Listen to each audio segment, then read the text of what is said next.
Act का main purpose क्या है? Protection of the consumer. उस पॉइंट ऑफ व्यू से एक्ट के अंदर हमारे पास 3 लेवल पर अथॉरिटीज दे रखी है, राइट। वो 3 लेवल कौन से हैं हमारे पास? कहता है जी सबसे पहले तो एडवाइजरी लेवल, जिसका मेन काम क्या है? एडवाइजेस देना, राइट, कि कैसे कंज्यूमर के प्रोटेक्शन के लिए हमें क्या प्रैक्टिस फॉलो करनी चाहिए, क्या लॉज हमें बनाने चाहिए। तो जी सेंट्रल लेवल पर, स्टेट लेवल पर, यहाँ पर एडवाइजरी काउंसिल्स बनाई गई, डिस्ट्रिक्ट लेवल पर। इनका काम सिर्फ और सिर्फ एडवाइस देना है और कोई काम नहीं है, ठीक। फिर जी सेकंड लेवल पर हमारे पास अथॉरिटी एस्टेब्लिश की गई। अथॉरिटी का काम क्या है? ये देखना एक्चुअल में अथॉरिटी क्या काम कर रही है। कहता है जी जो काम सेबी का है सिक्योरिटी लॉज में, जो काम एमसीए का है कंपनी लॉ के पॉइंट ऑफ व्यू से, जो काम आरबीआई का है मनी मार्केट के पॉइंट ऑफ व्यू से, वही काम इस अथॉरिटी का है कंज्यूमर प्रोटेक्शन के पॉइंट ऑफ व्यू से। तो मेनली ये अथॉरिटी क्या देखती है? कहती है जी देखिए कोई भी मिसलीडिंग एडवर्टीजमेंट मार्केट में ना आए, मतलब खासकर जो बड़े लेवल पर, बड़े स्केल पर, जैसे कि टेलीविजन में या न्यूज़पेपर के अंदर, राइट। तो अनफेयर ट्रेड प्रैक्टिस है या फॉल्स मिसलीडिंग एडवर्टीजमेंट है, ये मेन कंसर्न है अथॉरिटी का। छोटे मोटे केसेस मेन कंसर्न नहीं है, ये देखना कि मार्केट में जो ट्रेड प्रैक्टिस है, जो काम करने का तरीका है, जो कंज्यूमर के साथ डील करने का तरीका है, वो फेयर होना चाहिए, वो अनफेयर नहीं होना चाहिए। कंज्यूमर का राइट वायलेट नहीं होना चाहिए। वो छोटे मोटे केस की बात नहीं कर रहा कि जी आपने कोई एडवर्टीजमेंट पढ़ी जिसके अंदर दावा कर रखा था कि 5 दिन तेल लगाए और बड़े लंबे घने बाल पाए, लेकिन आपने 10 दिन भी तेल लगाया उसके बाद भी कोई फर्क नहीं पड़ा। कहता है ये छोटे मोटे केसेस के लिए नहीं है अथॉरिटी। अथॉरिटी किस चीज के लिए है? मान के चलो कोई प्रोडक्ट मार्केट में लॉन्च हुआ है, तो उस प्रोडक्ट को लेकर क्या कंज्यूमर राइट्स वायलेट हो रहे हैं या नहीं हो रहे, क्या कंज्यूमर के पास उस प्रोडक्ट से रिलेटेड प्रॉपर इंफॉर्मेशन है या नहीं है, क्या वो प्रॉपर प्राइस पर कंज्यूमर तक पहुंच रहा है नहीं पहुंच रहा है, क्या उसको लेके मार्केट में कोई ब्लैक मार्केटिंग या होर्डिंग तो नहीं चल रही है। तो मेन काम क्या है अथॉरिटी का? कहता है बड़े लेवल पर ये देखना कि क्या, मतलब as a class, as a single consumer नहीं, एज ए क्लास ये वर्क कर रही है फॉर क्लास ऑफ कंज्यूमर, ठीक है। फिर तीसरे लेवल के ऊपर इन्होंने कहा जी हमने बकायदा रिड्रेसल मैकेनिज्म एस्टेब्लिश किया, और वो भी तीनों लेवल पर। तो यहां तक हम लोग पहुंच चुके थे। हाँ जी, हम लोग यहां तक पहुंच चुके थे कंज्यूमर डिस्प्यूट रिड्रेसल कमीशन। मतलब अगर कोई भी डिस्प्यूट है, डिस्प्यूट किसके बीच में? कंज्यूमर के बीच में, या फिर मैन्युफैक्चरर के बीच में, कंज्यूमर के बीच में, या फिर ट्रेडर के बीच में, कंज्यूमर के बीच में, या फिर सर्विस प्रोवाइडर के बीच में, ठीक। कोई भी डिस्प्यूट है तो कंप्लेंट लेकर किसके पास जाए, राइट, केस किसके पास जाकर फाइल करे? या तो सिविल कोर्ट में केस फाइल करेंगे। अगर सिविल कोर्ट में हम जाते हैं तो कहता है जी सबसे पहली चीज तो हर कोई वहां अपने आप को रिप्रेजेंट नहीं कर सकता, हमें लॉयर्स हायर करने पड़ेंगे, और काफी लेंथी प्रोसेस होता है, तारीख पे तारीख चलती रहती है, तो इसका मतलब कॉस्टली भी है प्रोसेस और लेंथी भी है। उसी पॉइंट ऑफ व्यू से इन्होंने कहा कि ठीक है जी हम लोग क्या सेटल करते हैं, हम लोग रिड्रेसल मैकेनिज्म इसी एक्ट के अंदर सेटल करते हैं, और वो भी तीनों लेवल पर, छोटे से छोटे लेवल से लेकर बड़े से बड़े लेवल पर। डिस्ट्रिक्ट लेवल पर भी हम लोग रिड्रेसल मैकेनिज्म एस्टेब्लिश कर रहे हैं, स्टेट लेवल पर भी कर रहे हैं और नेशनल लेवल पर भी कर रहे हैं, राइट। तो स्टार्टिंग किसी भी केस की, जैसे कि हम लोग आज तक पढ़ते आए हैं कि अगर आपको कोई भी केस फाइल करना है तो आपको लोअर कोर्ट से स्टार्ट करना होता है। लोअर कोर्ट के ऑर्डर से अगर आप लोग एग्रीव्ड है या फिर सेटिस्फाइड नहीं है तो आप उससे हायर कोर्ट में अपील लेकर जा सकते हैं, उससे हायर कोर्ट में अपील लेके जा सकते हैं, फिर हाई कोर्ट में अपील लेके जा सकते हैं, फिर सुप्रीम कोर्ट में अपील लेके जा सकते हैं। वही चीज यहाँ पर है कि लोअर लेवल पर, डिस्ट्रिक्ट लेवल के ऊपर हम लोग रिड्रेसल मैकेनिज्म सेट कर रहे हैं, जिसका नाम क्या होगा? District consumer dispute redressal commission, ठीक है। तो इसके बारे में हम लास्ट क्लास में पढ़ चुके थे। मेन चीज यहाँ पर आपको क्या याद रखनी है एग्जाम्स के पॉइंट ऑफ व्यू से? Jurisdiction, jurisdiction of district commission. तो जी अगर 1 करोड़ से कम वैल्यू का केस है मतलब कोई ऐसा डिस्प्यूट है जहां पर गुड्स की वैल्यू या सर्विसेज की वैल्यू जो है वो 1 करोड़ रुपए से कम है, तो आप केस कहां लेकर जाएंगे? डिस्ट्रिक्ट कमीशन के पास लेके जाएंगे। ठीक है जी। और लास्ट क्लास में हम लोगों ने डिस्कस किया था कि डिस्ट्रिक्ट कमीशन के पॉइंट ऑफ व्यू से आपको सिर्फ मॉनिटरी जुरिस्डिक्शन ही देखनी है, आपको मॉनिटरी जुरिस्डिक्शन के साथ साथ टेरिटोरियल जुरिस्डिक्शन को भी दिमाग में रखना है कि कौन कौन सी डिस्ट्रिक्ट कमीशन के पास केस लेकर जा सकता है। फिर जी manner in which complaint shall be made, ये चीज भी हम लास्ट क्लास में देख चुके थे। उसके अलावा प्रोसीडिंग्स कैसे होगी, ये चीज भी हम लास्ट क्लास में देख चुके थे। यहाँ पर हमने देखा था कि जी अगर डिस्ट्रिक्ट कमीशन को लगता है कि भैया केस बातचीत से सॉल्व किया जा सकता है, तो केस को इवन मीडिएशन के लिए भी रेफर किया जा सकता है बाय द डिस्ट्रिक्ट कमीशन। तो जो प्रोसेस हमने डिस्ट्रिक्ट कमीशन के केस में देखा था वही सारे प्रोसेस हमें स्टेट कमीशन के केस में भी देखने हैं, और वही सारे प्रोसेस एक्चुअल में नेशनल कमीशन के केस में भी है। बस तीनों में मेन डिफरेंस क्या होगा? कहता है जुरिस्डिक्शन का मेन डिफरेंस होगा। ठीक है। Procedure on the admission of complaint वो हम डिस्कस कर चुके थे लास्ट क्लास में। फिर जी फाइंडिंग ऑफ डिस्ट्रिक्ट कमीशन, यहां से हमें स्टार्ट करना था।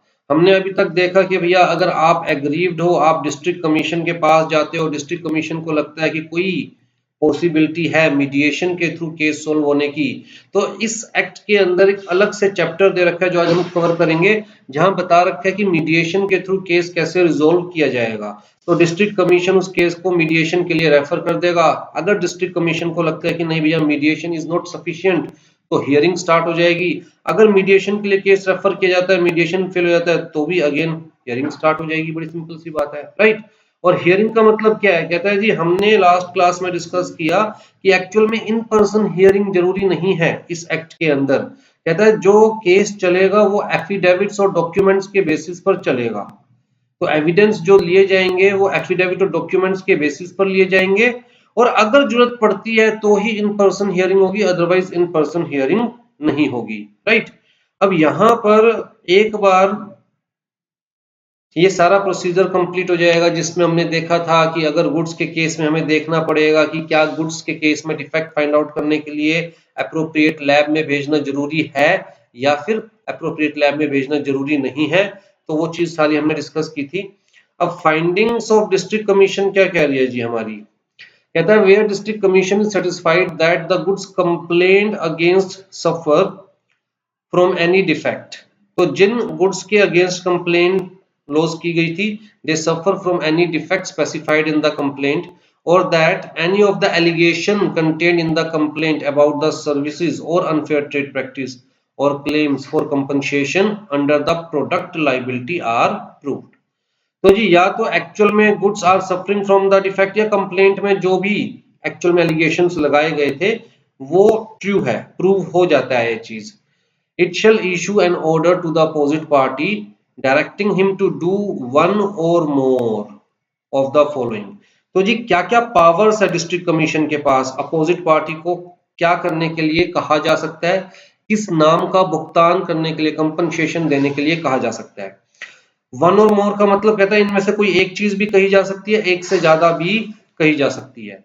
To remove the defect pointed out by the appropriate laboratory from the goods in the question, to replace the goods with the new goods of the similar description which shall be free from any defect, जैसे कि TV के बदले दूसरा TV दे दो जी।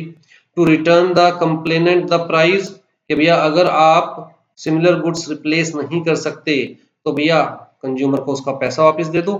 As the case में be charges paid by the complainant along with such interest और such price on such price or charges as may be decided। तो जी प्राइस गुड्स के केस में, चार्जेस सर्विसेज के केस में, वो तो वापस देने को कहा ही जाएगा। उसके अलावा कहता है जी जितना टाइम पैसा रहा आपके पास उसके ऊपर interest as may be decided। to pay such amount as may be awarded by it as compensation to the consumer। अब ये जो अमाउंट है ये किस लिए? for any loss or injury suffered by the consumer due to the negligence of the opposite party। तो यहाँ पर आप कई जगह देखेंगे बार बार अमाउंट की बात की जा रही है, बार बार कंपनसेशन की बात की जा रही है, लेकिन सिर्फ अमाउंट और कंपनसेशन दिमाग में नहीं रखना, ये दिमाग में रखना है कि वो अमाउंट या कंपनसेशन के पीछे का रीजन क्या है। जैसे इस डी पॉइंट के अंदर कहा गया कि अमाउंट जो अवॉर्ड किया जाएगा as compensation that is for any loss और injury suffered by the consumer, यहां तक ठीक है, due to negligence of the opposite party. जैसे कि मान के चलिए आप फिनाइल लेकर आते हैं दुकान से और फिनाइल के ऊपर स्पेसिफिकली ये वार्निंग लिखी होनी चाहिए कि उसको कैसे यूज करना है, उसको ओपन करते हुए मुंह से कितना दूर रखना है, लेकिन अगर वो वार्निंग नहीं लिखी हुई तो उसे नेग्लिजेंस कंसीडर किया जाएगा बाय द सेलर या बाय द मैन्युफैक्चरर, राइट। उस फिनाइल को खोलते हुए आप मुंह के बिल्कुल पास लेके आ रहे हैं और वो एकदम छलक कर आपके मुंह पे जा रहा है, जिसकी वजह से आपको लॉस हो रहा है, इंजरी हो रही है। तो उस पॉइंट ऑफ व्यू से जो कंपनसेशन की बात की जा रही है वो पॉइंट नंबर डी में की जा रही है, right. Provided that the district commission shall have the power to grant punitive damages in such circumstances at it deems fit। तो पैसों के तौर पर कंपनसेशन जैसी भी सर्कमस्टांसेज होगी, जितना भी लॉस सामने डिस्ट्रिक्ट कमीशन को लगता है उतना वो अवॉर्ड कर देगी। To pay such amount as may be awarded by it as compensation in product liability action. तो प्रोडक्ट लायबिलिटी एक्शन का एक बिल्कुल अलग से ही चैप्टर है, सबसे लास्ट हमारा पार्ट वही है, प्रोडक्ट लायबिलिटी एक्शन। तो कहता है जो प्रोडक्ट लायबिलिटी एक्शन की हम बात कर रहे हैं उसके पॉइंट ऑफ व्यू से कंपनसेशन अवॉर्ड किया जा सकता है। प्रोडक्ट लायबिलिटी एक्शन के बारे में इसी चैप्टर में डीपली डिस्कस करेंगे, वैसे हम ऊपर डेफिनेशन में भी डिस्कस कर चुके हैं। हाँ जी, to remove the defect in goods और deficiency in the services in question, to discontinue the unfair practice या restrictive trade practice and not to repeat them, not to offer hazardous or unsafe goods for sale, to withdraw the hazardous goods from being offered for sale, to seize manufacturer of the hazardous goods and to desist from offering services which are hazardous in nature, to pay such sum as may be determined। दोबारा यहाँ sum की बात की जा रही है।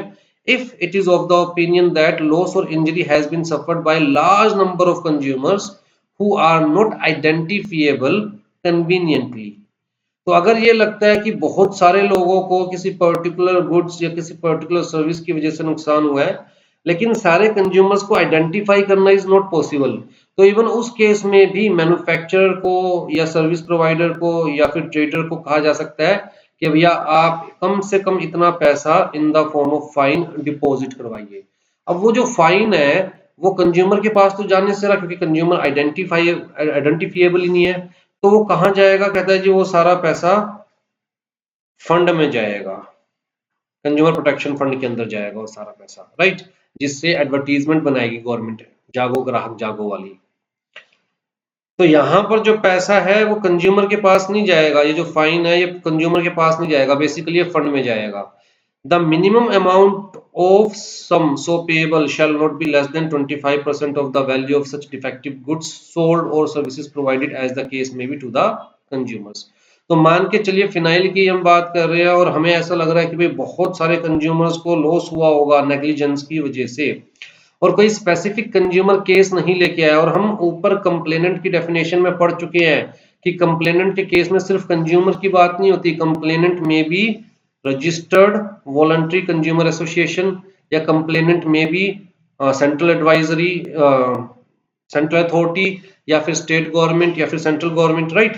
तो हो सकता है सेंट्रल अथॉरिटी ने केस फाइल किया हो सकता है स्टेट गवर्नमेंट ने केस फाइल किया हो सकता है सेंट्रल गवर्नमेंट ने केस फाइल किया हो, और जो मैन्युफैक्चरर है वो 500 करोड़ के प्रोडक्ट्स सेल कर चुका है मार्केट में, तो इसका 25% सम पे करने के लिए कहा जा सकता है। To issue corrective advertisement to neutralise the effect of misleading advertisement, जैसे कि माफीनामा, आपने मिसलीडिंग एडवर्टीजमेंट इशू करी है तो उसके अगेंस्ट कहता है बिल्कुल सही एडवर्टीजमेंट इशू कीजिए, और साथ में ये कहिए कि जो पिछली एडवर्टीजमेंट थी वो गलत थी या उसके अंदर ये मिसलीडिंग इंफॉर्मेशन दी गई थी या फिर ये इंफॉर्मेशन गलत तरीके से छुपाई गई थी, right. At the cost of the opposite party is responsible for issuing such misleading advertisement, to provide for adequate cost to the parties। ये कौन सी cost की बात की जा रही है, जैसे मैंने केस फाइल किया आपके अगेंस्ट तो मेरी जेब से जो पैसा लगेगा या जो रिसोर्सेज लगेंगे उसकी भरपाई के लिए। To seize and desist from issuing any misleading advertisement, तो इनमें से एक या एक से ज्यादा ऑर्डर दिए जा सकते हैं बाय द डिस्ट्रिक्ट कमीशन। ठीक है, मैं दोबारा से कहता है जी, यहां पर कहा गया है कि भैया जो डिफेक्ट है उसे रिमूव कीजिए, जो लैब ने प्रूव किया कि ये डिफेक्ट है, या फिर आप पुराने जो आपने गुड्स दिए थे उसके बदले सिमिलर डिस्क्रिप्शन के न्यू गुड्स दीजिए, या फिर पैसे वापस दे दीजिए अलोंग विद द इंटरेस्ट। उसके अलावा कंपनसेशन पे करने के लिए कहा जा सकता है अगर कंज्यूमर को इंजरी हुई है या लॉस हुई है, या फिर कहता है जी प्रोडक्ट लायबिलिटी एक्शन के अंदर अगर केस फाइल किया गया है तो वहां पर as per chapter 6 of this act amount pay करने के लिए कहा जा सकता है, ये हम आगे डिस्कस करेंगे। या फिर डिफेक्ट रिमूव करने के लिए, डेफिशिएंसी रिमूव करने के लिए कहा जा सकता है, डिसकंटिन्यू करने के लिए कहा जा सकता है trade practice, basically unfair trade practice या रिस्ट्रिक्टिव ट्रेड प्रैक्टिस, राइट। जो हजार्डियस गुड्स है या हजार्डियस सर्विसेज है उनको मैन्युफैक्चर करने के लिए या ऑफर करने के लिए मना किया जा सकता है। बहुत सारे कंज्यूमर्स को लॉस हो रहा है तो उस केस के अंदर कहता है जी एक लमसम अमाउंट कॉल की जा सकती है which shall not be less than 25% of the value of goods और सर्विसेज एज द केस में बी। फिर जी करेक्टिव एडवर्टीजमेंट के लिए, सिर्फ एडवर्टीजमेंट बंद करने के लिए नहीं बल्कि सही एडवर्टीजमेंट इशू करो और लोगों को बताओ कि पिछली एडवर्टीजमेंट में हमने क्या गलत या मिसलीडिंग इंफॉर्मेशन दी थी या क्या इंफॉर्मेशन हाइड की थी, उस चीज के लिए कहा जा सकता है। सामने वाली पार्टी मतलब प्लेंटिफ को केस लड़ने में जो भी रिसोर्सेज यूज हुए, पैसा यूज हुआ, वो देने के लिए कहा जा सकता है। तो बड़ी सिंपल सिंपल चीजें, इनमें आप 4-5 पॉइंट याद कर लीजिए क्योंकि मैक्सिमम 4 मार्क्स का पूछा जा सकता है, इससे ज्यादा आपका पार्ट सी में क्वेश्चन बनता नहीं है। तो आई थिंक इजीली आप लिख सकते हैं इसे।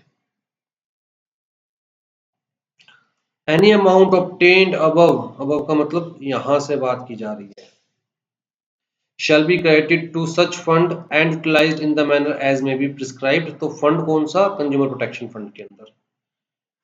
हाँ जी, in case of difference in opinion, अब ये कहता है जी देखिए क्योंकि इसी सेक्शन में बता रखा है तो इसलिए मैंने यहाँ पर लिख दिया। यहाँ पर जब हमने कहा था कि भैया कौन कौन सुनवाई करेगा तो हमने देखा था लास्ट क्लास में कि भैया एक तो प्रेसिडेंट होगा और एक मेंबर होगा, दो लोग मिलकर सुनवाई करेंगे।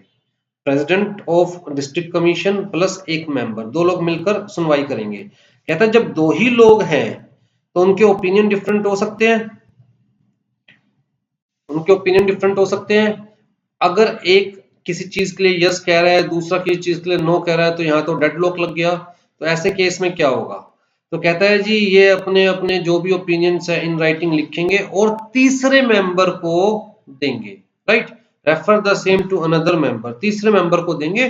फिर जो तीसरा मेंबर है वो अपना ओपिनियन देगा, भाई वो तीसरा मेंबर या तो यस कहेगा, अगर यस कह रहा है तो भैया ये हो गया, अगर वो नो कह रहा है तीसरा बंदा तो मेजोरिटी नो की हो गई, राइट। कितने टाइम के अंदर अंदर देगा तीसरा मेंबर अपना ओपिनियन, कहता है within 1 month from the date of such reference. इसका मतलब केस की जो हियरिंग करेंगे करेंगे दो ही मेंबर, तीसरे मेंबर को तब इन्वॉल्व किया जाएगा जब उन दोनों के ओपिनियंस डिफर करेंगे। साइनिंग ऑफ द ऑर्डर याद रखने की चीज नहीं है लेकिन पता होना चाहिए कि डिस्ट्रिक्ट कमीशन का जो भी ऑर्डर होगा that must be signed by the president and the member who conducted the proceeding. Review by the district commission in certain cases, अगर डिस्ट्रिक्ट कमीशन ने कोई ऑर्डर दिया है तो वो ऑर्डर इन राइटिंग होगा, सिंपल सी बात है। और जब हम इन राइटिंग कोई चीज प्रिपेयर कर रहे हैं, एक सिंपल सा लेटर भी प्रिपेयर कर रहे हैं, पॉसिबल है उसके अंदर मिस्टेक्स हो सकती है। यहां पर मैं वर्ड यूज कर रहा हूं एरर। मैं ये नहीं कह रहा डिस्ट्रिक्ट कमीशन ने आपको कहा है कि आप एडवर्टीजमेंट आगे से इशू नहीं करेंगे, तो वो एरर की बात नहीं कर रहा। एरर मे बी की हो सकता है कि डिस्ट्रिक्ट कमीशन ने आपको कहा हो कि अपोजिट पार्टी को 10,000 रुपीज दीजिए in the form of penalty for injury या फॉर लॉस, और यहाँ 10,000 की बजाय वो एक जीरो गलती से और टाइप हो गई हो, तो टाइपिंग मिस्टेक की बात कर रहा हूं।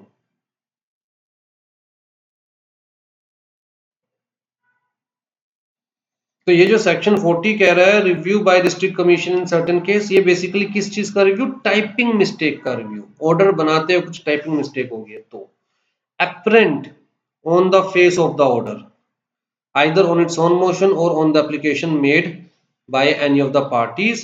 तो डिस्ट्रिक्ट कमीशन को पावर दी गई है, अगर उसे लगता है कि यार ऑर्डर बनाते हुए टाइपिंग मिस्टेक हो गया तो within 30 days of such order district commission shall have the power to review any of such order. ठीक है, मतलब वो typing mistake within 30 days ठीक करवाई जा सकती है। हाँ जी, डिस्ट्रिक्ट कमीशन के ऑर्डर से आप अनसेटिस्फाइड है तो अपील फाइल करेंगे। किसको अपील फाइल करेंगे? स्टेट कमीशन को। डिस्ट्रिक्ट कमीशन के अगेंस्ट नेक्स्ट लेवल कौन सा है? State commission. कितने टाइम के अंदर? Within 45 days from the date of the order. अब जी state commission after expiry of 45 days भी आपकी अपील एंटरटेन कर सकती है अगर स्टेट कमीशन को लगता है कि हाँ there was sufficient cause for not filing it within the prescribed time. लेकिन यहाँ पर क्लियर कट कहा गया, अगर मान के चलिए डिस्ट्रिक्ट कमीशन ने आपको कहा है जी सामने वाली पार्टी को 10,000 रुपए दीजिए, तो जब तक आप इसका कम से कम 50% डिस्ट्रिक्ट कमीशन के पास डिपॉजिट नहीं करवा देते, जब तक आप ये पैसा डिपॉजिट नहीं करवा देते तब तक आप स्टेट कमीशन को अपील नहीं कर सकते। राइट? तो no appeal by a person who is required to pay any amount in the terms of order of district commission shall be entertained by the state commission unless the appellant has deposited 50% of the amount. ठीक है, तो जब तक जितना जितना भी amount देना है as per the order of district commission उसका कम से कम 50% आप डिपॉजिट नहीं करवा देते तब तक आप स्टेट कमीशन को अपील फाइल नहीं कर सकते। हाँ जी, no appeal shall lie from an order passed. अच्छा, ये क्या कह रहा है? कहता है जैसे हमने ऊपर पढ़ा था ना, डिस्ट्रिक्ट कमीशन को अगर फर्स्ट इंस्टेंस में ही लगता है कि यार बातचीत से बात बन सकती है और हियरिंग की हो सकता है जरूरत ही ना पड़े, इसकी बात की जा रही है, बातचीत से बात बन सकती है। अगर बाई चांस बातचीत से बात बन जाती है तो जो मीडिएटर है जिसने बातचीत से बात बनवाई है वो मीडिएटर सारी रिकॉर्डिंग्स जो होगी उसकी वो डिस्ट्रिक्ट कमीशन को सेंड करेगा। डिस्ट्रिक्ट कमीशन उस रिकॉर्डिंग के बेसिस पर, मतलब जो भी उनकी मीडिएशन प्रोसीडिंग होगी उसके बेसिस पर ऑर्डर करेगा। अब जी दो लोगों ने, ए और बी ने आपस में बातचीत करके कोई चीज डिसाइड किया है और जो उन्होंने डिसाइड किया मतलब उनकी कंसेंट थी उस चीज के अंदर, जो उन्होंने डिसाइड किया उसके बेसिस पर डिस्ट्रिक्ट कमीशन ने ऑर्डर दिया है। अब जो तुमने डिसाइड किया उसके बेसिस पर ही अगर ऑर्डर दिया गया है तो फिर तो आप उस ऑर्डर के अगेंस्ट अपील फाइल नहीं कर सकते ना। बड़ी सिंपल सी बात है। तो ये एक बेसिक रूल है, किसी भी लॉ में आप पढ़ोगे कि जहां पर ऑर्डर दिया जाता है बाय एनी अथॉरिटी और उस ऑर्डर का बेस होता है कंसेंट ऑफ द पार्टीज, तो फिर उस ऑर्डर के अगेंस्ट आप अपील नहीं कर सकते क्योंकि वो ऑर्डर आपकी कंसेंटेड जो डिसीजन है उसके बेसिस पर ही दिया गया है।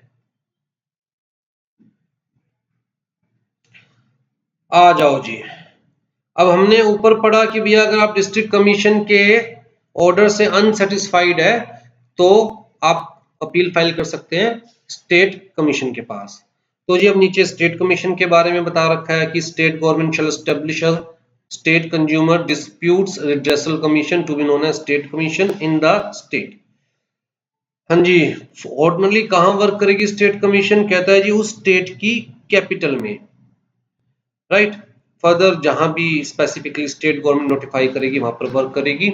Each state commission shall consist of president and not less than 4 और not more than such members as may be prescribed. तो ये थोड़ी सी आपको डिटेल दिमाग में रखनी है अगर बाई चांस 3 मार्क्स के लिए पूछी जाए तो। क्या कि कौन एस्टेब्लिश करेगा? स्टेट गवर्नमेंट एस्टेब्लिश करेगी। कहां पर ऑर्डिनरली फंक्शन करेगी? कहता है उस स्टेट की कैपिटल में होगी।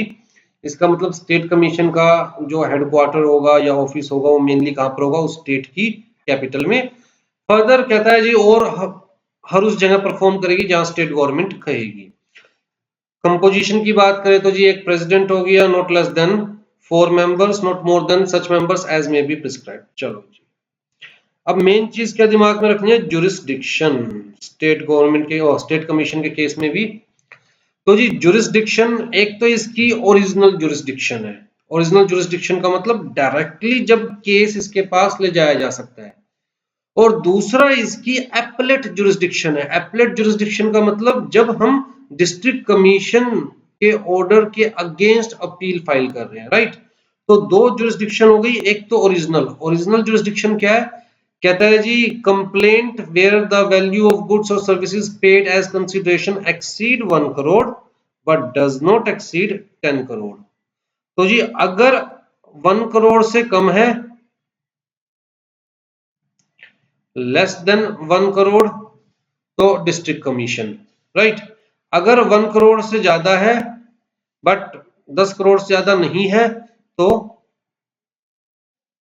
1 to 10 करोड़, तो जी स्टेट कमीशन आ गया हमारे पास। ठीक। Complaint against unfair contracts. अब देखिए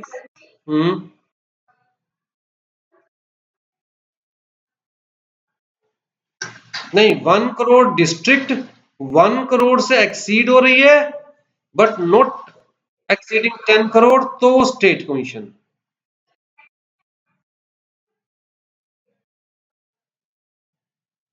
1 करोड़ तक डिस्ट्रिक्ट, ठीक है। Exceeds rupees 1 crore but does not exceed 10 crore तो स्टेट कमीशन, एक्सीडिंग 10 करोड़ तो नेशनल कमीशन, सिंपल सी बात है। ठीक है जी। उसके अलावा जो डिस्ट्रिक्ट कमीशन में एक चीज हमने नहीं देखी थी वो यहां देखिए, कंप्लेंट्स अगेंस्ट अनफेयर कॉन्ट्रैक्ट्स। अब डिस्ट्रिक्ट कमीशन के केस में मैं आपको दिखाऊं तो ये वाला पॉइंट नहीं था, अनफेयर कॉन्ट्रैक्ट्स वाला पॉइंट नहीं था। अनफेयर कॉन्ट्रैक्ट्स हमने डेफिनेशन में देखा और यहां पर देखिए, यहां पर क्या था, डज नॉट एक्सीड 1 करोड़ मतलब अप टू 1 करोड़ कह लीजिए। तो यहां पर सिर्फ एक ही चीज थी, क्या, वैल्यू ऑफ गुड्स और सर्विसेज पेड। लेकिन स्टेट कमीशन के केस में value of goods and services paid के अलावा दूसरा केस क्या है, अनफेयर कॉन्ट्रैक्ट्स।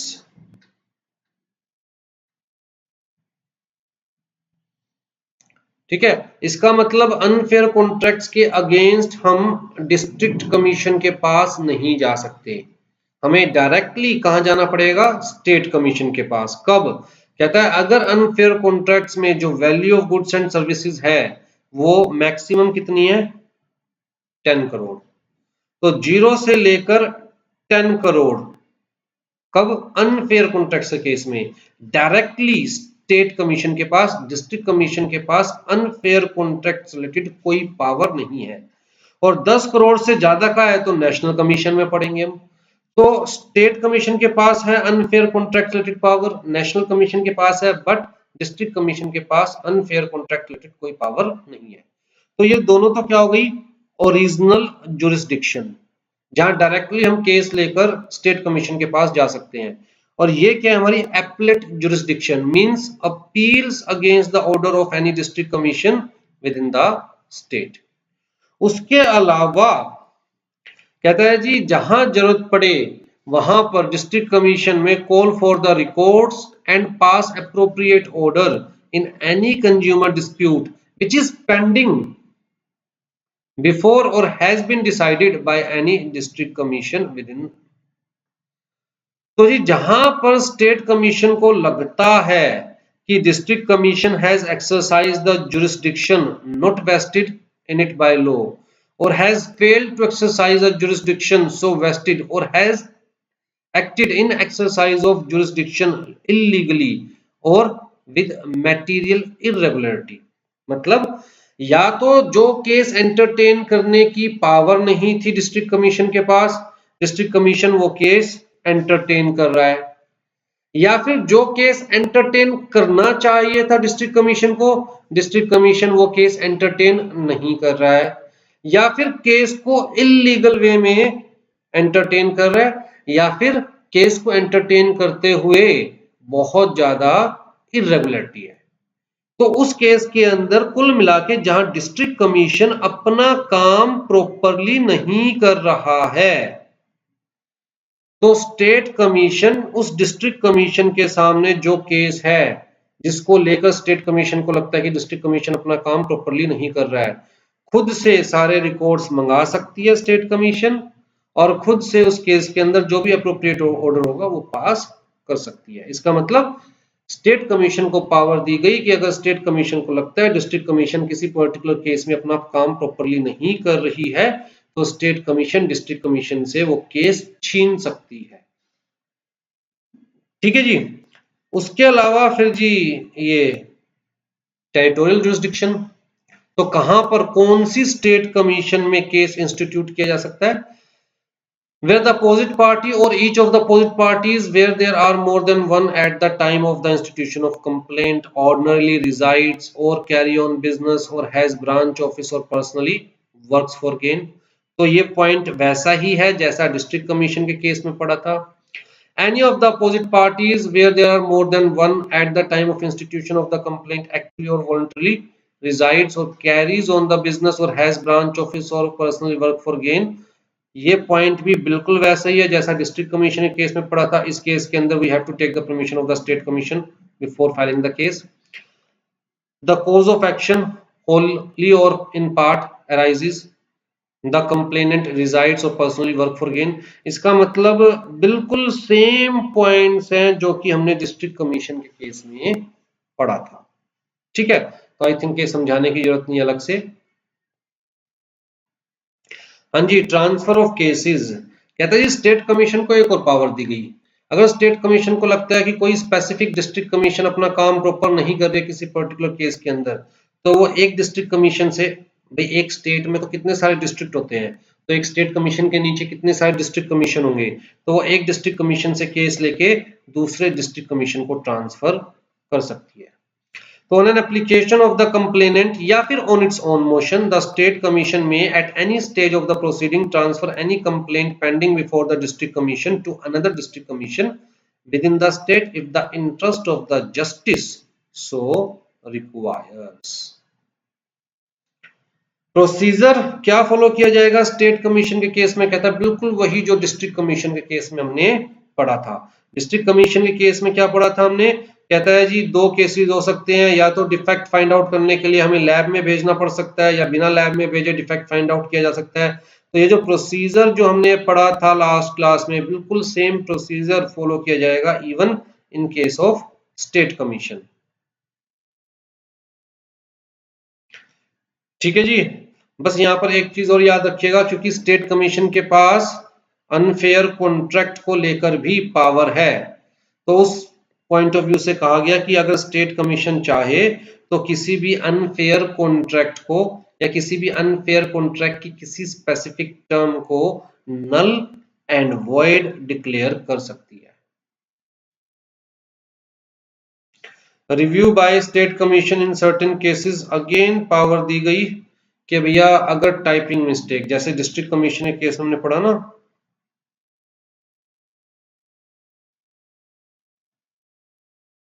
अगर लगता है अपरेंट ऑन द फेस कोई एरर है, मतलब टाइपिंग मिस्टेक लगती है, तो within 30 days district state commission अपने उस ऑर्डर को रिव्यू कर सकती है, ठीक कर सकती है। आ जाओ जी, स्टेट कमीशन के ऑर्डर से एग्रीव्ड हो तो अपील किसको फाइल कर सकते हो? नेशनल कमीशन को। कितने दिन के अंदर? Within 30 days from the date of the order.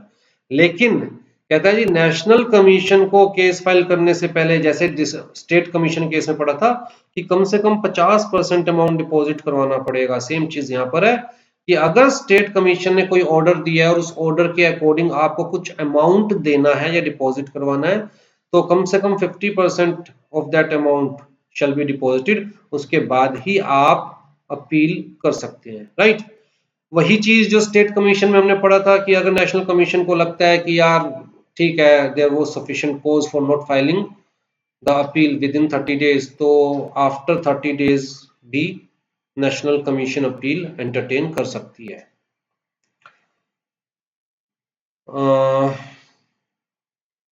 अच्छा, एक चीज याद रखना, जनरली नेशनल कमीशन के पास आप अपील लेकर जा रहे हो, अपील के केस की बात कर रहा हूं मैं, तो नेशनल कमीशन तभी आपकी अपील एंटरटेन करेगी जब नेशनल कमीशन को लगता है कि it involves a substantial question of law.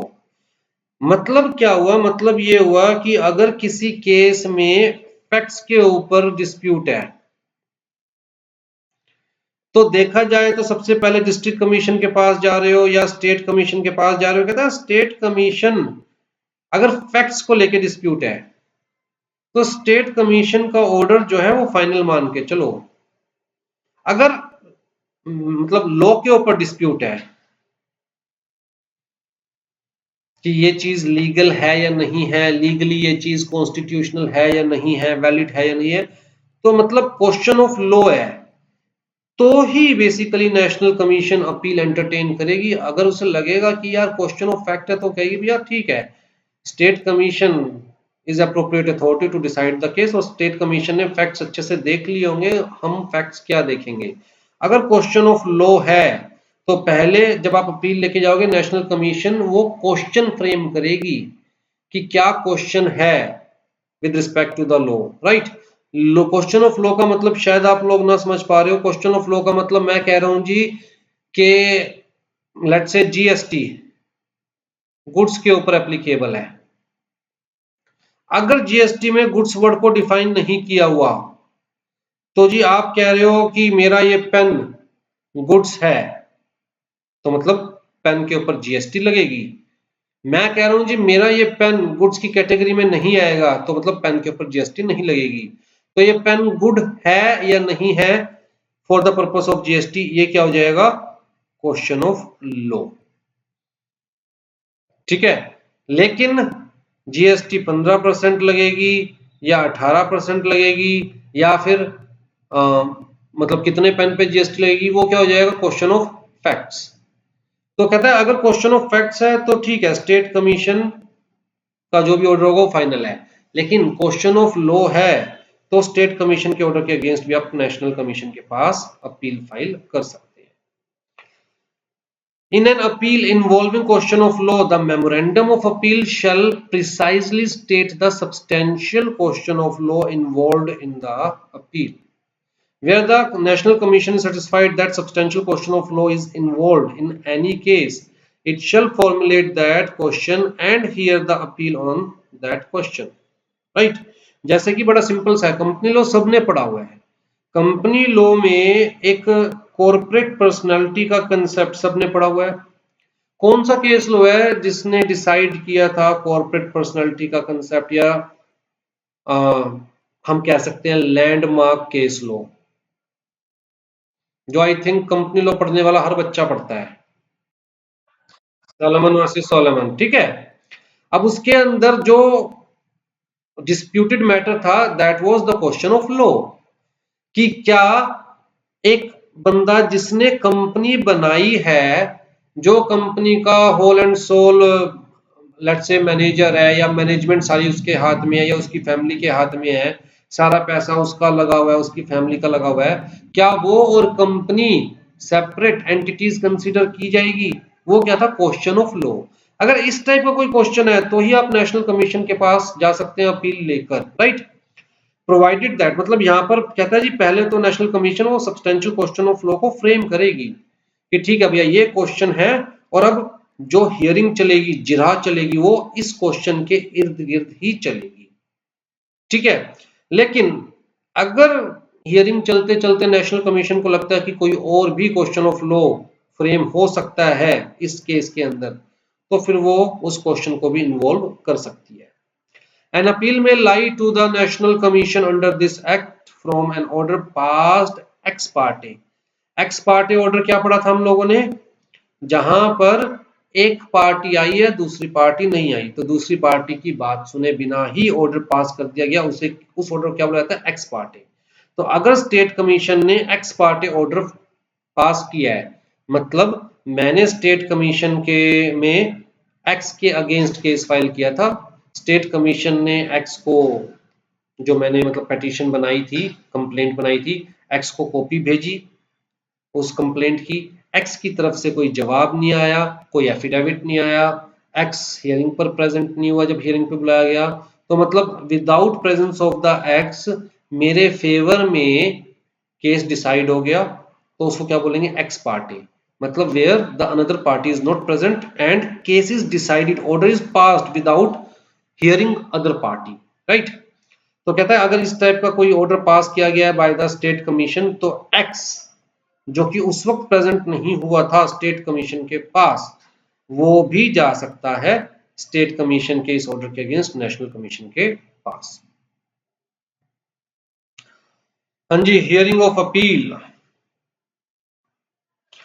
कहता है कोशिश ये करनी है स्टेट कमीशन को और नेशनल कमीशन को कि केस 90 डेज के अंदर अंदर खत्म हो जाए, राइट।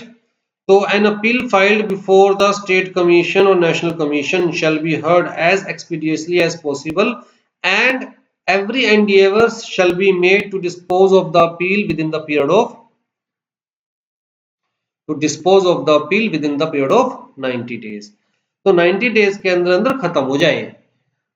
दूसरी कोशिश ये करनी है कि भैया देखो केस की सुनवाई डिस्ट्रिक्ट कमीशन के पास हो चुकी है, तभी अपील लेके बंदा स्टेट कमीशन के पास गया है, स्टेट कमीशन के पास हो चुकी है तभी अपील लेके बंदा नेशनल कमीशन के पास गया है। तो जी जो स्टेट कमीशन के पास अपील आई है, नेशनल कमीशन के पास अपील की एप्लीकेशन आई है, तो वहां पर मतलब डिसाइड करने के लिए बहुत कुछ नहीं है। सिर्फ ये देखना कि एक्चुअल में डिस्ट्रिक्ट कमीशन ने अपनी कार्रवाई ठीक करी थी नहीं की थी, स्टेट कमीशन ने अपनी कार्रवाई ठीक करी थी नहीं की थी। तो इन्होंने कहा कि भैया कोशिश ये करो कि अपील के केस में तारीख पे तारीख ना चलती रहे। अपील के केस में हर हियरिंग पे ये ना कहना पड़े कोर्ट इज अर्जेंट। कहता है जी अर्जेंटमेंट इज नॉट रिक्वायर्ड ऑर्डनरली।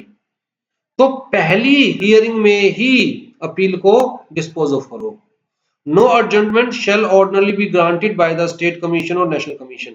और यही तो मेन कारण है इस एक्ट का और हर लेवल पर कमीशंस को एस्टेब्लिश करने का, रिड्रेसल एजेंसीज को एस्टेब्लिश करने का, speedy redressal of consumer grievances. अगर यहां पर भी आप तारीख पे तारीख चलाए जाएंगे फिर तो कोई फायदा नहीं होने इस एक्ट का। तो क्लियर कट लिख दिया कि नो अर्जेंटमेंट मतलब फर्स्ट हियरिंग में ही चीजों को डिस्पोज ऑफ करो। shall ordinarily be granted by the state commission or national commission as the case may be unless sufficient cause is shown and the reasons for the grant of adjournment have been recorded in writing by such commission। तो इसका मतलब अगर किसी भी hearing को urgent करना पड़ा, same day उसे रिजॉल्व नहीं किया जा सकता, तो भैया कमीशन उस चीज को इन राइटिंग रिकॉर्ड करेगी कि भैया इस केस में ऐसा क्या था जो आप सेम डे इसको डिस्पोज ऑफ नहीं कर पाए, इस अपील को डिस्पोज ऑफ नहीं कर पाए। ठीक है जी। अब जब बात हो रही है national consumer dispute redressal commission की, तो उसके एस्टेब्लिशमेंट के बारे में बता दिया कि central government shall establish a commission known as national commission। national commission ordinarily function at the national capital region। मतलब कुल मिला के दिल्ली यार, क्या मैं अभी पढ़ा हूं। ठीक है जी। and performs its functions at such other place as the central government में notify। आ जाओ जी, कंपोजिशन वही है, एक president, not less than 4 members, not more than such members has may be prescribed. तो स्टेट कमीशन के केस में भी same composition थी, नेशनल कमीशन के केस में भी सेम कंपोजिशन थी, डिस्ट्रिक्ट कमीशन केस में अलग थी। एक प्रेसिडेंट तो था लेकिन वहां पर ये 4 मेंबर्स वाली रिक्वायरमेंट नहीं थी। वहां पर कितनी रिक्वायरमेंट थी? 2 मेंबर्स।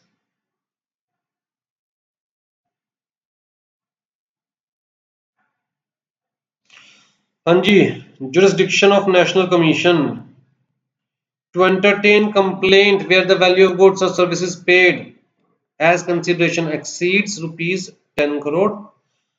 उसके अलावा जी अनफेयर कॉन्ट्रैक्ट के केस में एक्सीड रुपीज 10 करोड़। उसके अलावा जी appeal against the order of state commission, appeal against the order of central authority. तो सेंट्रल अथॉरिटी के ऑर्डर के अगेंस्ट अगर आपको अपील फाइल करनी है तो सीधा कहां करेंगे आप? नेशनल कमीशन के पास। फर्दर जो स्टेट कमीशन को पावर दे रखी थी अगेंस्ट डिस्ट्रिक्ट कमीशन, वही पावर नेशनल कमीशन को दे रखी है अगेंस्ट स्टेट कमीशन। जहां पर नेशनल कमीशन को लगता है कि स्टेट कमीशन को जो केस एंटरटेन करना चाहिए था वो नहीं किया, जो केस एंटरटेन नहीं करना चाहिए था वो कर लिया, या फिर इलीगली किसी केस को एंटरटेन कर लिया, या किसी केस को की हियरिंग में बहुत ज्यादा इरेगुलरिटी है, तो फिर कोई भी केस स्टेट कमीशन के हाथों से नेशनल कमीशन छीन सकता है। प्रोसीजर कहता है जी same, review by national commission same चीज, जो डिस्ट्रिक्ट कमीशन के पास पावर थी टाइपिंग मिस्टेक ठीक करने की, स्टेट कमीशन के पास थी वही नेशनल कमीशन के पास भी है within 30 days. Power to set aside ex parte order, तो ये एक्स पार्टे ऑर्डर अगर स्टेट कमीशन ने दिया, ऊपर भी पढ़ चुके हैं, तो उसको साइड करने की पावर नेशनल कमीशन के पास है।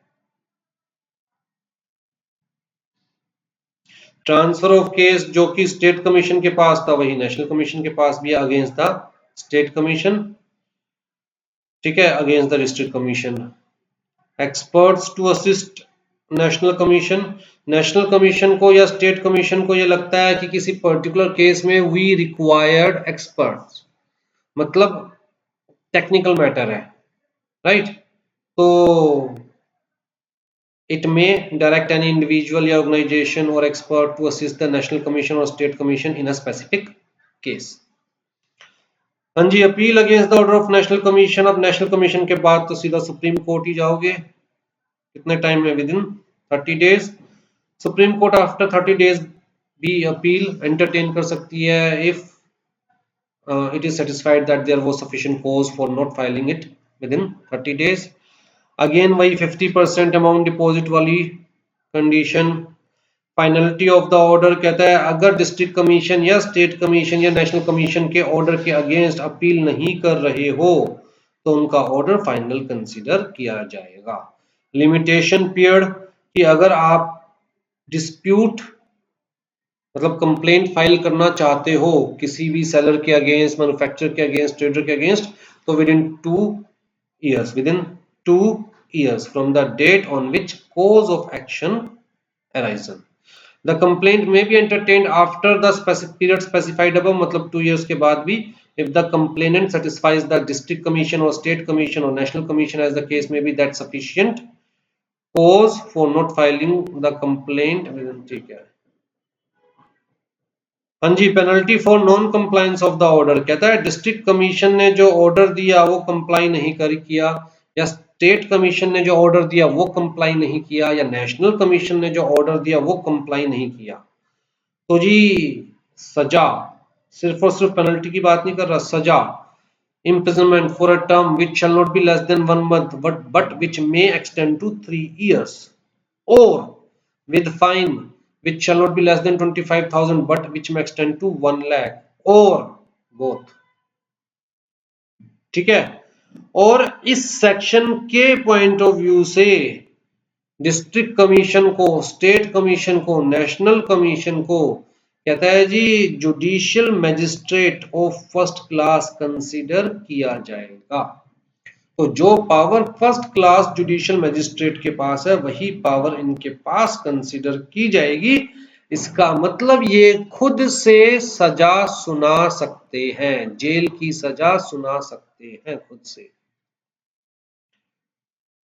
हाँ जी, अगर इन्होंने इस सेक्शन के अंदर, सेक्शन 72 के अंदर अगर इन्होंने कोई सजा सुना दी या फाइन लगा दिया और आपको लग रहा है कि हमारे साथ नाइंसाफी हुई है, तो उसके अगेंस्ट अगर आप अपील फाइल करना चाहते हैं तो डिस्ट्रिक्ट कमीशन ने ऐसी कोई सजा सुनाई है तो स्टेट कमीशन के पास अपील फाइल कर सकते हैं, स्टेट कमीशन ने सजा सुनाई है तो नेशनल कमीशन के पास अपील फाइल कर सकते हैं, नेशनल कमीशन ने सजा सुनाई है तो सुप्रीम कोर्ट के पास अपील फाइल कर सकते हैं।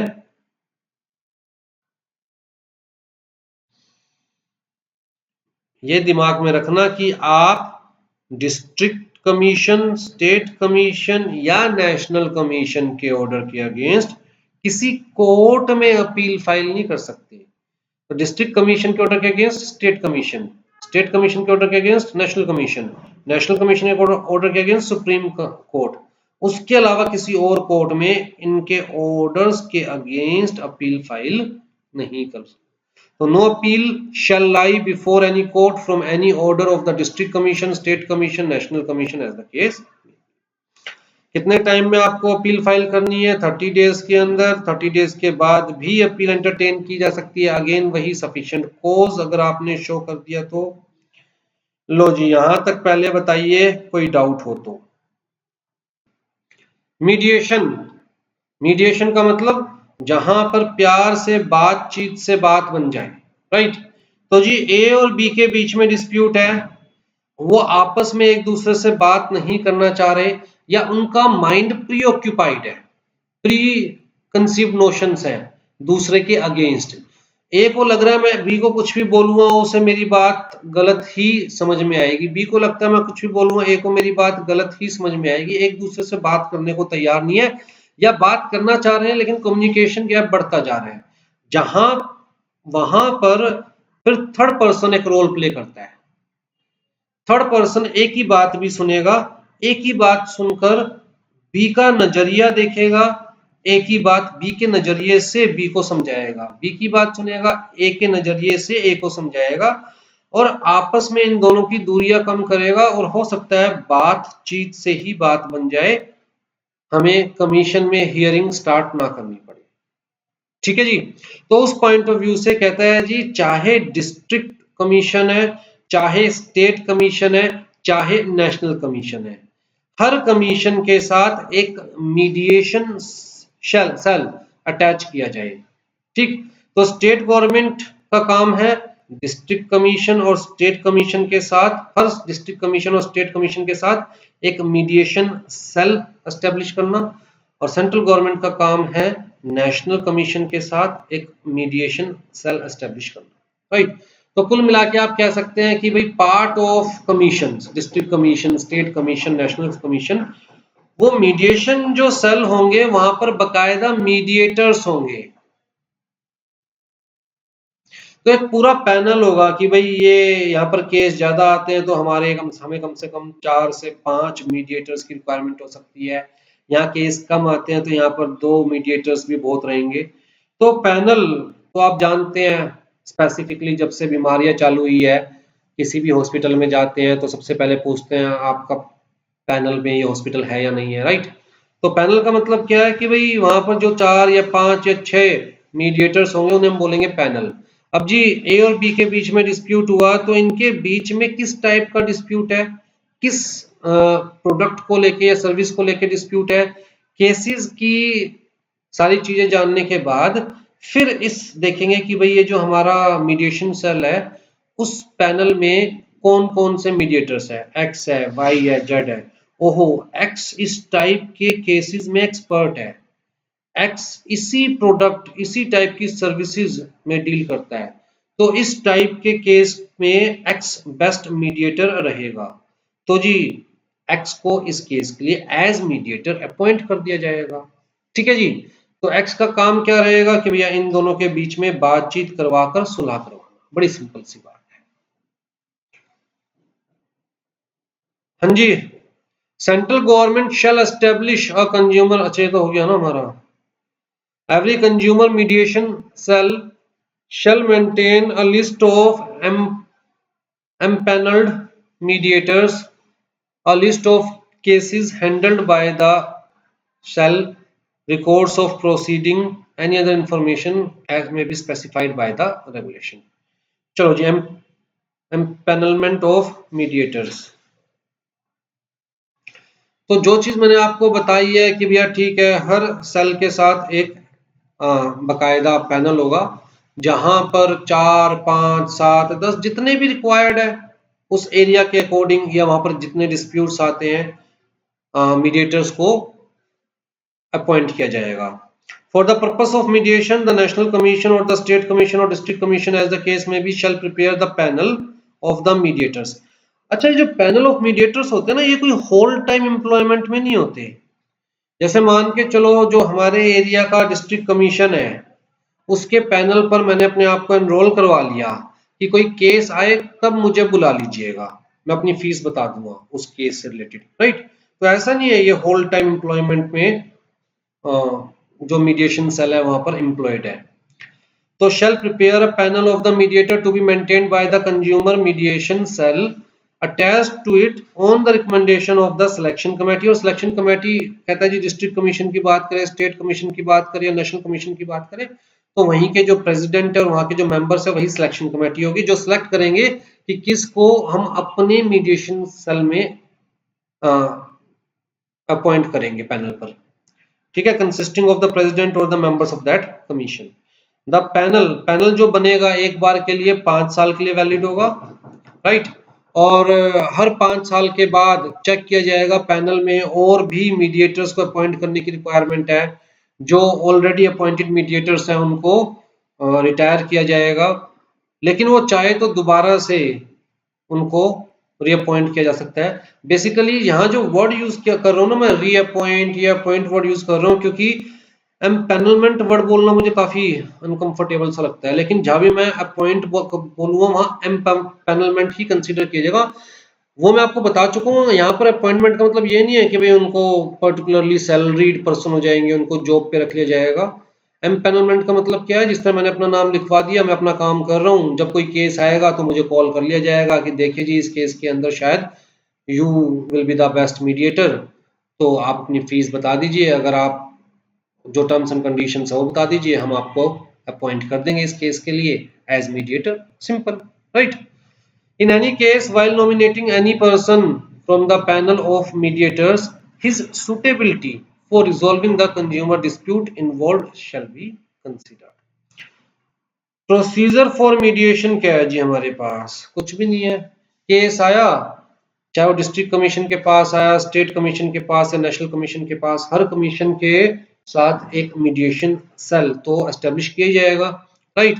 तो केस आएगा, मीडिएटर को नॉमिनेट कर दिया जाएगा bye such commission, having regard to the rights and obligations of the parties, uses of trade if any circumstances giving rise to the consumer dispute या फिर other relevant जगह। तो कुल मिलाकर जो अगर मुझे एज मीडिएटर नॉमिनेट किया जाता है तो मैं एज मीडिएटर वर्क करूंगा, इन सब चीजों को दिमाग में रखूंगा and shall be guided by the principle of natural justice. Natural justice का प्रिंसिपल क्या है? ए की भी सुनूंगा, बी की भी सुनूंगा शांति से, ए का नजरिया समझूंगा, बी को समझाने की कोशिश करूंगा, बी का नजरिया समझूंगा, ए को समझाने की कोशिश करूंगा, जो भी मिडल वे पाएगा दोनों की सेटलमेंट का वो फाइंड आउट करने की कोशिश करूंगा, राइट? सेटलमेंट थ्रू मीडिएशन, अगर कोई एग्रीमेंट एक्चुअल में हो जाता है person to mediation, if an agreement is reached between the parties, तो वेल एंड गुड, एग्रीमेंट को बकायदा इन राइटिंग बनाया जाएगा, दोनों पार्टीज के साइन लिए जाएंगे, काउंसिल को भेज दिया जाएगा, कमीशन को भेज दिया जाएगा। Mediator shall prepare the settlement report of the settlement, forward the signed agreement along with such report to the concern commission.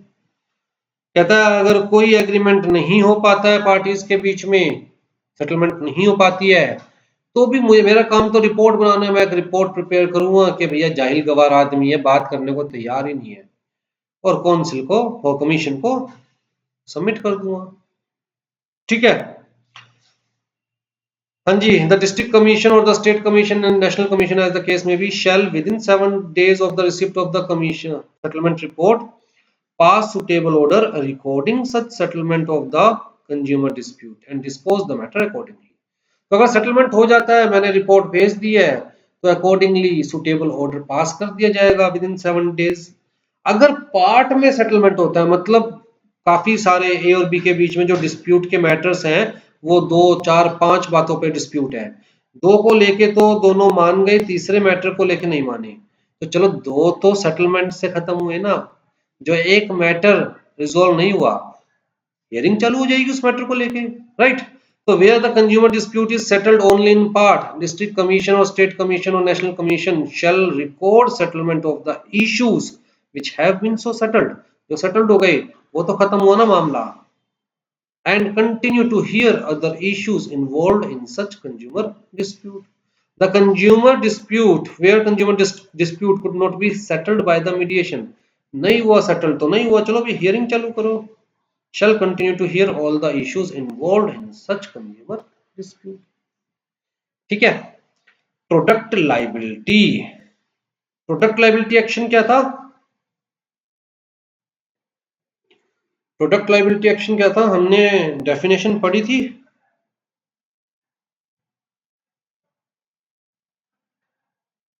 Product liability की पढ़ी थी और प्रोडक्ट लाइबिलिटी एक्शन की भी पढ़ी थी। प्रोडक्ट लाइबिलिटी का मतलब responsibility of a producer, product manufacturer और product seller of any product or service to compensate for the harm caused to the consumer by such defective product manufactured or sold or by deficiency in service relating thereto। सबसे बढ़िया example दूंगा, जैसे मान के चलते हैं एक ही wife market से फिनाइल लेके आई, एक्चुअल में तेजाब लेके आई। आजकल तो चलो फिनाइल यूज करने लग गए या फिर और बहुत सारे प्रोडक्ट्स आ गए हैं, पहले तो तेजाब यूज किया करते थे फ्लोर को क्लीन करने के लिए। तेजाब लेके आई है और तेजाब की बोतल थोड़ी टाइट बंद थी, ऐसे पकड़ के यूं यूं ऐसे खोल रही थी और सीधा तेजाब सारा का सारा मुंह पर, और तेजाब सारा का सारा मुंह पर, तो वाइफ कहां पर? ऊपर। वाइफ ऊपर तो ए कहां पर?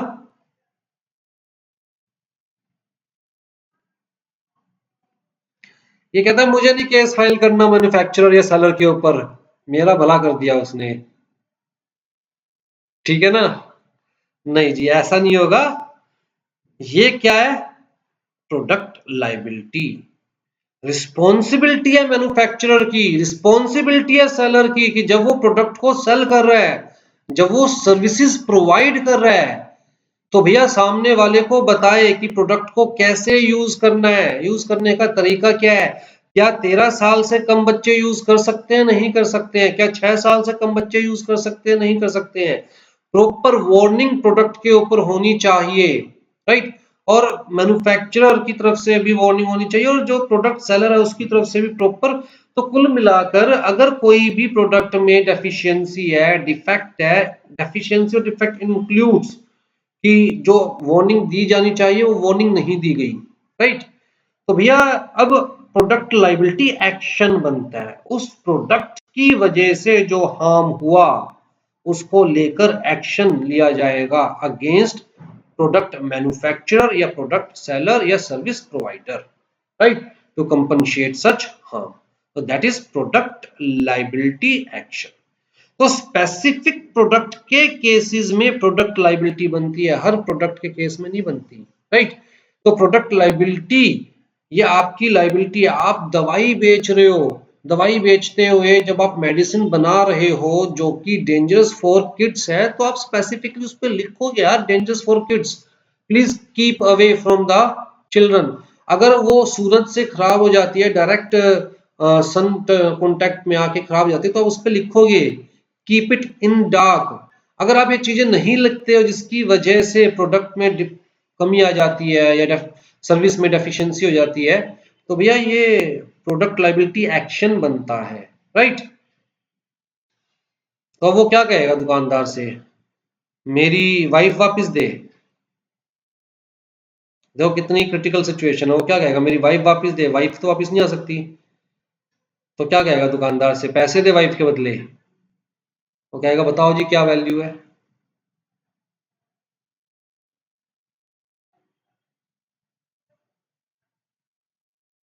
हाँ जी। A product liability action may be brought by a complainant against the product manufacturer or product service provider or product seller for any harm caused to him on the account of defective product. Liability of product manufacturer कहता है जी the product manufacturer shall be liable. ध्यान से देखिए कब है product liability action उसके ऊपर? If the product contains a manufacturing defect, product is defective in design, there is deviation from manufacturing specification, product does not confirm the express warranty।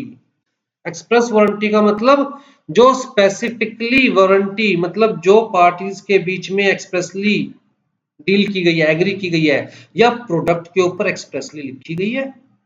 Product fails to contain adequate instruction, जो मैं आपको बात कह रहा था ना यार, ये उसकी जिम्मेदारी है कि भैया ये तेजाब है, ये हार्मफुल है, इसको यूज करते हुए मुंह से इतनी दूर रखो या फिर शरीर से इतनी दूर रखो। इवन यहाँ पर भी प्रोड्यूसर की, मैन्युफैक्चरर की, सेलर की लायबिलिटी बनती है। तो product fails to contain adequate instructions of correct uses to prevent any harm और एनी वार्निंग रिगार्डिंग इम्प्रॉपर और incorrect uses. A product manufacturer shall be liable in product liability action चाहे वो prove कर दे कि he was not negligent, और fraudulent in making the express warranty of a product. भाई आपने जो एक्सप्रेस वारंटी प्रॉमिस करी है, एक्सप्रेस वारंटी प्रॉमिस करने का मतलब क्या है कि भैया 5 साल तक अगर चीज खराब हो गई तो मैं आपके पैसे वापस दे दूंगा। तो भैया अगर पैसे वापस नहीं दे रहा तो ये उसकी लायबिलिटी है। अगर खराब हो गई तो पैसे देने पड़ेंगे, उसकी लायबिलिटी है जिसके अगेंस्ट एक्शन लिया जा सकता है अगर वो अपनी लायबिलिटी फुलफिल नहीं करता तो। राइट। तो कहता है चाहे वो नेग्लिजेंट नहीं था ये एक्सप्रेस वारंटी देते हुए, अपनी तरफ से जब उसने वारंटी दी थी तब वो ये चीज करना चाहता था, वो अलग बात है। अब उसकी हालत खस्ता हो गई और वो चाहकर भी आपके पैसे रिफंड नहीं कर सकता। चाहे वो नेग्लिजेंट नहीं था, चाहे वो फ्रॉडुलेंट नहीं था, इसकी वजह से उसकी लायबिलिटी खत्म नहीं जाती। कहता है वो तब भी लायबल रहेगा। हाँ जी, liability of product service provider. जैसे ऊपर गुड्स के केस में हमने लायबिलिटी पढ़ी मैन्युफैक्चरर, वैसे नीचे सर्विस प्रोवाइडर केस में the service provided by him was faulty और इम्परफेक्ट और डेफिशिएंट और इनएडिक्वेट इन क्वांटिटी, नेचर और manner of the performance which is required to be provided by or under any law for the timing in force or pursuant to any contract or otherwise। इसका तो बहुत अच्छा example देता हूं। अभी मेरे known में आया था केस कि जी इंटरनेट लगवाया। अब इंटरनेट की जो वायरिंग होती है उसमें आप इलेक्ट्रिक करंट एक्सपेक्ट नहीं कर सकते। राइट। और यही स्टैंडर्ड है कि इंटरनेट की वायरिंग में इलेक्ट्रिक करंट नहीं आएगा। इंटरनेट लगवाया, पता नहीं क्या हुआ क्या नहीं हुआ, बच्चे ने वायरिंग हाथ में ली, वायरिंग में हल्का सा कट लगा हुआ था, बच्चे ने हाथ में वायरिंग ली और उसके करंट लग गया और वो भी पूरा फुल फ्लैश 240 वोल्ट, और बच्चा वहीं की वहीं खत्म। तो ये क्या है, जो बंदा सर्विस प्रोवाइड कर रहा है क्या ये उसकी रिस्पॉन्सिबिलिटी नहीं है कि वो चीज देखे कि such service was not faulty या is not faulty, not imperfect, not deficient. Right. अब यहां पर क्या फर्क पड़ता है कि वो नेग्लिजेंट था या नहीं था, क्या फर्क पड़ता है कि वो फ्रॉडुलेंट था या नहीं था। उसने जो वायर लगाई जिसमें से ये एक्सपेक्ट किया जाता है कि इलेक्ट्रिक करंट नहीं आएगा, उसके बावजूद इलेक्ट्रिक करंट आ गया, तो क्या उसकी लायबिलिटी नहीं बनती। देयर वॉज एन ओमिशन और कमीशन और नेग्लिजेंस और conscious withholding of any information which caused harm। तो omission of information, commission of information, negligence या फिर कॉन्शियस withholding ऑफ इंफॉर्मेशन, कुछ भी ऐसा हो। Right. The service provider did not issue adequate instruction or warning to prevent any harm, or the service did not conform to express warranty or the terms and conditions of the contract। अब यहाँ पर ये internet का ही case हमने discuss किया था। Express warranty क्या होगी भैया, 50 Mbps की स्पीड आएगी। तो इसी कंडीशन पर मैंने इंटरनेट लगवाया था, तो ये क्या है, एक express warranty. Liability of product seller. A product seller who is not product manufacturer shall be liable। किस केस में प्रोडक्ट सेलर लायबल होगा। अब प्रोडक्ट मैन्युफैक्चरर तो ऊपर हमने देख लिया किस केस में लायबल होगा, प्रोडक्ट सेलर किस केस में लायबल होगा, मतलब दुकानदार। कुल मिला के ये है कि उसने बेचारे ने प्रोडक्ट मैन्युफैक्चर नहीं किया, ये क्या है, दुकानदार। राइट। तो ये किस केस में लायबल होगा। अब देखो बहुत सारे केसेस क्या होते हैं कि भैया मेरी फैक्ट्री है, जैसे कि मेरी साबुन बनाने की फैक्ट्री है, लेट्स से स्मॉल स्केल पर मैं साबुन बनाता हूँ, और आप लेट्स से वजीरपुर में अलग अलग फैक्ट्रीज में छोटा मोटा सामान सप्लाई करते हैं। तो आपने देखा वहां पर जो लेबर के लिए साबुन भी यूज की जाती है, तो आपने मुझे ऑर्डर दे दिया कि जी 500 किलो साबुन बनवा दो। ठीक है। अब जब आपने मुझे ऑर्डर दिया 500 किलो साबुन बनवा दो, तो आपने कहा कि भैया यहाँ वजीरपुर में जहाँ पर मैंने साबुन बेचनी है वहां पर ये साइज चलता है, इस पर्टिकुलर पर्पस के लिए मैं साबुन बनवाना चाह रहा हूँ, इतना कास्टिक रखिएगा, इतना केमिकल रखिएगा, ये कलर बनाइएगा। तो इसका मतलब you are the seller of that product, but still you are having control over the design, you are having control over the manufacturing process, you are having control over the packing या labelling. Right. तो अगर आपका control है, चाहे you are not the manufacturer, लेकिन आपका control है और उसकी वजह से लेबर को कोई दिक्कत हो जाती है, आपने कहा था कास्ट कितनी रखनी है, आपने कहा था केमिकल इतना रखना है, लई इतनी रखनी है, उसकी वजह से लेबर को कोई दिक्कत होती है, तो फिर आप अपनी लाइबिलिटी से पीछे उस केस में क्या खाली प्रोडक्ट मैन्युफैक्चरर लायबल है? The answer is no, even product seller भी लायबल है, राइट? तो पहला केस वही है। He has exercised substantial control over the designing, testing, manufacturing, packing or labeling of the product that caused harm. दूसरा, आपने मुझसे प्रोडक्ट परचेज किया, I am the manufacturer, you are the seller. Product purchase करने के बाद आपने उसमें modification कर दी, अल्टरेशन कर दी, जिसकी वजह से सामने वाले को नुकसान पहुंचा, तो you shall be liable. I am not liable, you shall be liable, right? He has altered or modified the product and such alteration or modification was substantial factor of causing the harm. तीसरा, मैं manufacturer हूं, आप seller है, मैंने तो कोई guarantee दी नहीं, आप आगे गारंटी देने लग रहे हो। मैंने तो कोई एक्सप्रेस वारंटी दी नहीं, आप आगे एक्सप्रेस वारंटी देने लग रहे हो सिर्फ अपनी सेल इंक्रीज करने के लिए। तो भैया आपने वारंटी दिया तो आप लायबल है, मैं क्यों liable? So he has made an express warranty of a product independent of any express warranty made by the manufacturer, and such product failed to confirm the express warranty made by the product seller. The product has been sold by him. Product आप बेच रहे हैं, बनवा मेरे से रहे हैं, साबुन आप बेच रहे हैं, बनवा मेरे से रहे हैं, उसके ऊपर स्टैंप अपनी लगवा रहे हैं, नाम अपना प्रिंट करवा रहे हैं। आइडेंटिटी किसकी है? आपकी, मेरी नहीं आइडेंटिटी।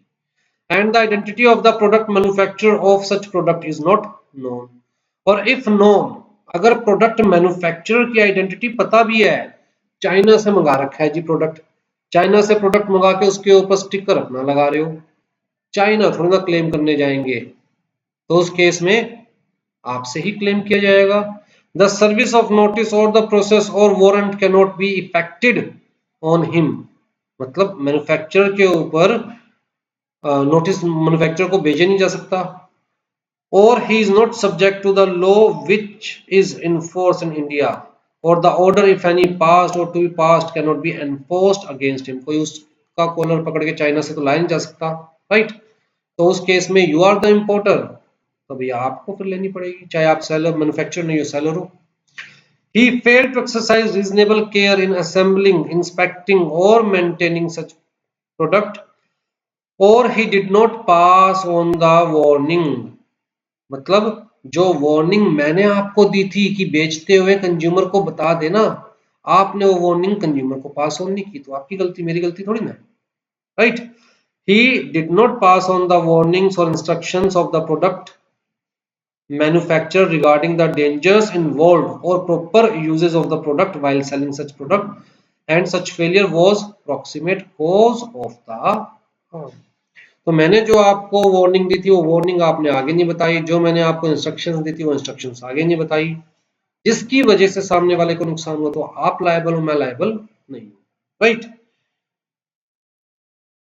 हाँ जी, exception to product liability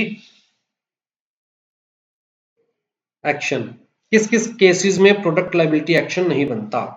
a product liability action can not be brought against the product seller if at the time of harm the product was misused, altered or modified.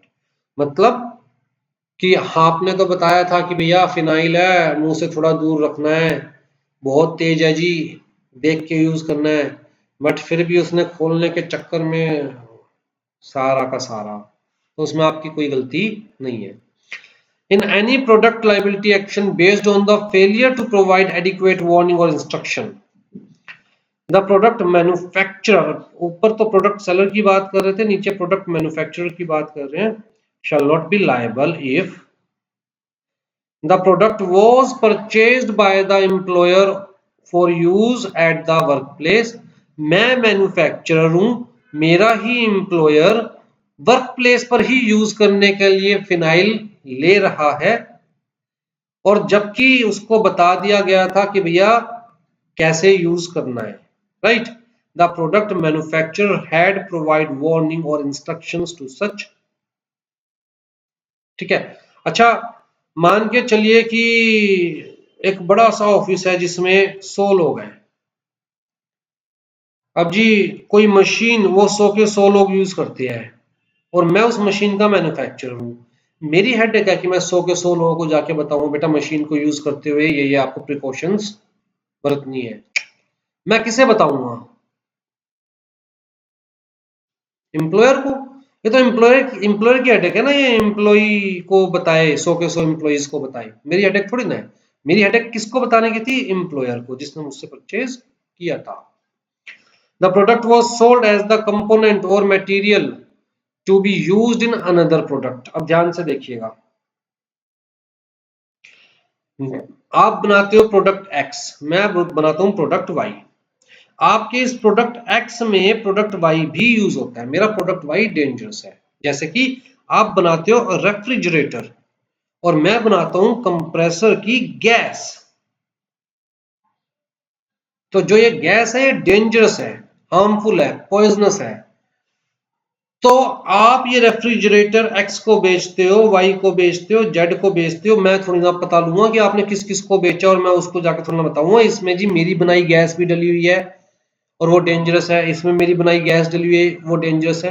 मैं सिर्फ किसको बताऊंगा? मैं सिर्फ आपको बताऊंगा कि जी मेरा प्रोडक्ट डेंजरस है।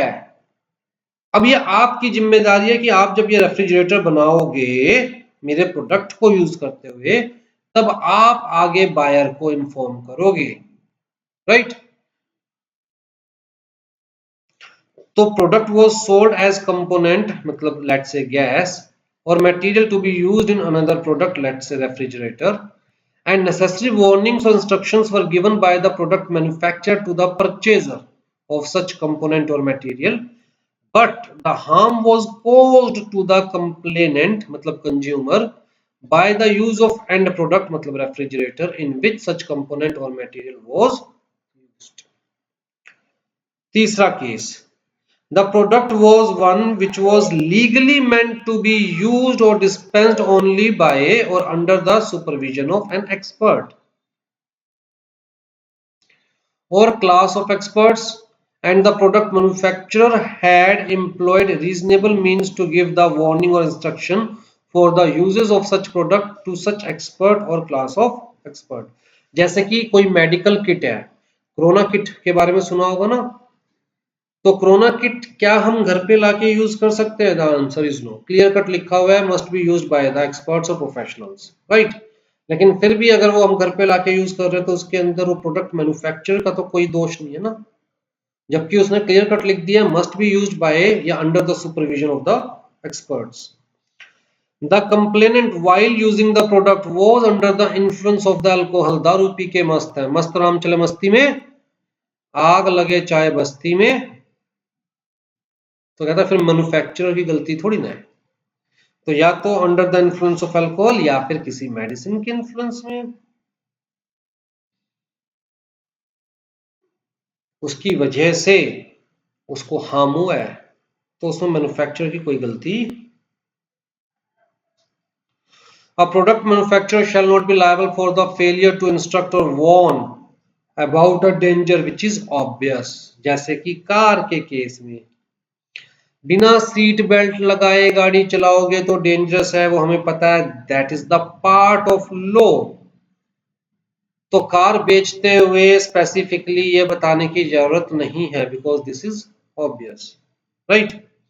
अगर सड़क के ऊपर जिस सड़क में 60 का बोर्ड लगा रखा है उससे ज्यादा की स्पीड पे कार चलाओगे तो डेंजरस, ये ऑब्वियस है। तो कार बेचते हुए सेलर या मैन्युफैक्चरर आपको बताने नहीं वाला भैया बोर्ड जरूर देखना, 60 की स्पीड हो तो 55 पे चलाना, 55 की हो तो 50 पे चलाना। ठीक है जी, लो जी ये आपका चैप्टर हुआ खत्म, फिनिश्ड। बताओ जी पूरे चैप्टर में कुछ ऐसा है जो समझ में नहीं आया?